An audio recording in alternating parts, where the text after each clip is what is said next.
प्रभु, हमसे अच्छा आप हमें जानते हैं, हमसे अच्छा आप हमें जानते हैं, क्योंकि कल क्या होने वाला मुझे पता नहीं, आपको पता है।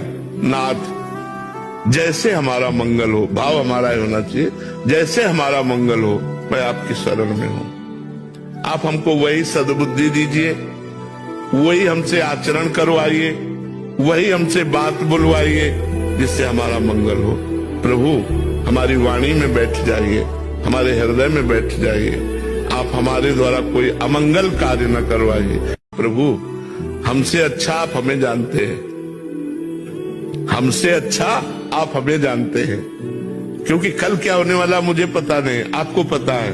नाथ, जैसे हमारा मंगल हो, भाव हमारा होना चाहिए, जैसे हमारा मंगल हो मैं आपकी शरण में हूं। आप हमको वही सद्बुद्धि दीजिए, वही हमसे आचरण